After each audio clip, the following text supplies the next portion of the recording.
Welcome back, everyone, to Keepers of Our Republic, and a very happy early Independence Day to you all. This week, we have a very special episode of Keepers of Our Republic in celebration of the 250th anniversary of our Declaration of Freedom as a country.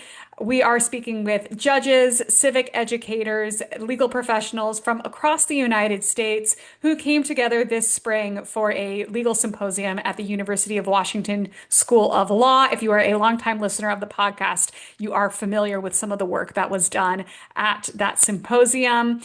As a special treat while we were gathered there this spring, I offered everyone the opportunity for them to record their birthday wishes for America on this historic anniversary. From some of America's leading jurists and legal thinkers, we offer messages of hope, of congratulations, reflections on the incredible American experiment that is 250 years and going, as well as words of warning and concern for the state that we find ourselves in as a country right now. I hope that you enjoy listening to these messages on the eve of America's 250th birthday. And if you don't already, make sure you like and subscribe for new episodes each week of Keepers of Our Republic, a nonpartisan podcast by the nonprofit Keep Our Republic. And without further ado, I'll hand it over to my esteemed panel of guests. Hi, my name is Meg Satterthwaite. I'm the UN Special Rapporteur on the independence of judges and lawyers, which means that it's my job to look at the issue of the independent bar and the independent judiciary around the world. As the United States celebrates its 250th anniversary, I think we need to do two things. One is to double down on those really foundational principles of independence of the judiciary, of a fair rule of law for everyone, and two, to really own up to the places where we need to do more work. Equality for all. If you think about the fact that we had slavery when this country was founded, we had to have the second founding. We had to have the amendments that happened after the Civil War. It's important that we embrace both of those sides, our imperfections and our principles that call us to our better selves and that really demand that we say we've got to move forward and we've got to protect those really wonderful things that make us the United States. Greg Nunziata, the Executive Director of the Society for the Rule of Law. When our founders declared independence from Britain and then built a free country with a constitution, with separation of powers and the rule of law, they were taking a risk. They were taking a risk with their own careers, but they were taking a risk with the country. They had a vision of something that had never been in the world, and they believed it could be this country where all men are created equal, where the law rules, not a king. This was this experiment, and they knew it was vulnerable. They knew that it could collapse, and if it collapsed, it would collapse from within because we weren't worthy of it. We've been worthy of it for 250 years. We've made it better over 250 years. We've made it truer to the founders' vision, more inclusive to every American. And it's on us to continue that. If this fails in our lifetime or in our children's lifetime, it'll fail because of mistakes we've made. And so we need to, today and with every generation, recommit to strengthening this beautiful gift we were given that is both powerful, because it powers a democracy, it powers an economy, it powers the greatest country in the world, but it's also delicate because it depends on us supporting it and believing in it. And now is as good a time as any to redouble that commitment so this country enjoys the blessings that we have for another 250 years. I'm Mary Smith, past president of the American Bar Association and president of the Task Force for American Democracy. I have faith in America, and we are on our journey for a more perfect union. This country is one of the greatest experiments that there has ever been, and I look forward to the next 250 years. Stephen Rosenbaum, Frank C. Newman Lecturer, UC Berkeley School of Law. It's not about the arch that the president is going to construct somewhere near Arlington Cemetery, I believe. That's not what the 250th anniversary is about. It's a perfect time to understand the dangerous state we're in right now with the eroding of democracy, what some political scientists call the backsliding of democracy. It's an important time to take note of what's going on and to keep this republic alive. Some of our founders, the term that was Ben Franklin, the famous quote is, you can have the republic if you can keep it. So it's our constant job to keep this democracy in place. It's 250 years old. It's still young by historical standards, and as we've seen in the times we're living through right now, it's not immune from erosion. It's not. There's no defense against some of the corruption and the chaos and the disregard that we're seeing by our nation's leaders in the Congress and in the White House. Great. I'm John Day from Nashville, Tennessee. I'm president of the American College of Trial Lawyers. I am cautiously optimistic. I'm a plaintiff's personal injury lawyer in Nashville, Tennessee. I have to win 12-0 in front of juries. We don't have majority rules type verdicts. So I have a whole lot of faith in people to do the right thing in the long run. In the short run, there are highs and lows. There are atmospheric pressures of this system, as we talked about earlier. I think the American people are going to pay attention and are going to reverse the wrongs that have been happening. They're going to have their voices heard at the ballot box. And I still have high expectations of us to get back to where we were and then further to improve. We've got a lot of work to do around the world to restore friendships. I believe it's going to take. I don't know that I'll see it in my lifetime, that we will be back to where we were on December 31st, 2024. But I'm confident that we can do that work.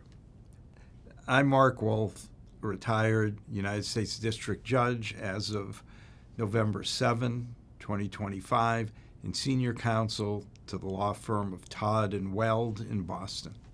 Optimism means you expect something's going to succeed, like this effort to resist this existential threat to American democracy. I would say I'm hopeful because in my lexicon, hope means not that you necessarily expect to succeed, but you know it's the right thing to do. And I would remind the American people at this 250th anniversary of our republic that we've often proudly say we've had the longest democracy in the history of the world. But that should educate us to understand that all the others failed. And we should not be so arrogant as to assume that our democracy that's been so good to many of us is enduring. Justice Louis Brandeis, my judicial hero, said that we have to struggle in each generation to truly possess what we've inherited. And I don't think that insight was ever more accurate or important in our country than it is now. And I would encourage younger people and their elders to engage in that struggle where they are, in any way they can contribute to it, to try to assure that our democracy doesn't fail the way all others have in the history of the world. Hi, my name is Corey Paulson, and I am the head of civic education at TVW in the education department of Teach with TVW. You know, I am a optimistic realist. So, and I've always been that way. And again, I've been teaching American government for a long time. I'm optimistic. I'm also living in today's world. So, but I talk to the kids, and I see their engagement, and I see when their eyes light up and they're so excited about something that they now understand, and they see where they can make that impact. And they know that there's ways to get engaged, civically engaged, that isn't just protesting, although that's, effective as well, or being in government, being a legislator or a congressperson, like that's also effective as well. But there's so many other ways to have your voice heard and to be engaged. That gives me hope. It's funny, so it's, America 250. I've been spending time in the state archives recently because we're doing this project we've been pulling out letters that kids wrote to Governor Dan Evans in 1976 at the bicentennial. And so kids from all over the country were sending letters to governors all over the country, apparently, because there's like a lot of them. And they're writing to the governor about problems that they see in our society today. And I gotta say, some of them could have been written today. There was one letter from this student, she's like in 10th grade in 1976, about how she's overwhelmed by the news. And sometimes she just wants to turn it off. And she turns it off for a couple days, and then she comes back and she wants to fight. That letter gives me a little bit of hope. Also, it's a little sad, but also hope, because you see, 50 years ago, somebody was just feeling this way, but they continued to fight and they continued to work, and we see the ebbs and flow of history. As an American historian as well, you know that things go up and down, and we're, hopefully that we're going to find strength in how our government is going to continue to function in a positive way. Hi, I'm Louise Dubé, and I'm the CEO of iCivics. I believe in the American experiment. I believe we will come out of this in a more unified way. But it's not going to be pretty for necessarily for quite some time. I look at this on a very long timeline, and I may or may not see it, but I do think we are a strong, resilient people, and that we will find our way. America's 250th is a great opportunity to do that. It comes at a time where we're very polarized, so we'll see. But on a longer term, it is, it's not only that I believe in the experiment, but I think that more people believing in it will yield the right result. So hope breeds hope, and it will help us all come together. I'm Judge Thomas B. Griffith, retired, United States Circuit Court Judge for the U.S. Court of Appeals for the D.C. Circuit from 2005 to 2020. It's been a great run. We're not perfect, but the good that American ideals have done in the world are remarkable, and we ought to celebrate it. Not just for ourselves, but for what it's done to the world, to teach the importance of democracy and the value of human dignity and human rights. So it's a time to pause and to celebrate. It's also a time for reflection, because we in the United States are undergoing a stress test of our democracy right now. And in my view, the stress test doesn't come from the fact that we disagree with each other about fundamental things. We're Americans. We better disagree. I mean, that's what the Constitution's for, is to allow us to disagree with one another and to work with each other to resolve those disagreements, right? To get work done, even though we disagree with one another. So I don't want to ever take disagreement out of it. There's nothing wrong with disagreement.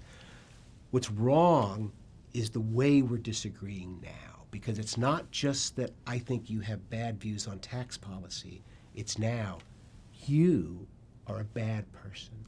You are an evil person. The political scientists call this affective polarization, emotional polarization. A majority of Democrats think that Republicans are evil, and vice versa, or a majority of Republicans think that Democrats are evil. And we're the only major country in the world that is that way. The only one where a majority of the people think that a majority of the people on the other side are bad. That's not healthy. That can't be sustained. The former conservative columnist Michael Gerson said, America can withstand, the Constitution can withstand vigorous disagreement. It was built for it. It cannot withstand a citizenry that holds each other in contempt. That's the greatest concern I have right now, is that the contemptuous nature of our public debate will ruin this project. Okay, so I have a solution, though. Here's the way we should all celebrate the 250th. Well, go to a baseball game. Yeah, okay. Eat a hot dog. If you're vegetarian, find something else. But, go to the fireworks, do all that, but then try something else. Try inviting somebody from the other side of the political spectrum to coffee, to lunch, to have a beer, to sit down, and then ask them this question. So what do you think about this? Whatever the topic is. And then you just sit and listen. Just listen. That's the greatest problem in our country today, I think, is we're not listening to understand. where other people are coming from. Our greatest president, at the moment of our maximum national peril, said it best. Abraham Lincoln, in his first inaugural address, as states were seceding from the Union, democracy was being destroyed right in front of his eyes. What was the message that he gave as part of our American scripture? He said, "We are not enemies, but friends. We must not be enemies. Though passion may have strained, it must not break our bonds of affection." So that's what we need to work on at America 250, those bonds of affection. We need to learn to love, not too strong a word, to love people who see things differently than us. We need to understand that we're connected to one. We belong to each other. We're Americans, and we're trying to create a more perfect union. And your ideas may be just really bad ideas, okay? But I'm not going to think that just because you have those ideas, you're a bad person. We need to get to that. We need to get to that. I'm afraid if we don't get to that, there may not be 500 to celebrate, or 350 to celebrate. We need to strengthen those bonds of affection now. Thank you all again for joining us this week. Don't forget to like and follow Keepers of Our Republic here on YouTube, Apple Podcasts, Spotify, and wherever you get your favorite podcasts. I'll see you next week. If you like this episode, please share it on social media and tell your friends. It's the best way for folks to find out about us. I hope you'll agree that our guest is indeed a keeper of the Republic. If you want to learn more about how you can help keep our Republic, stop on over to our website, keepourrepublic.org.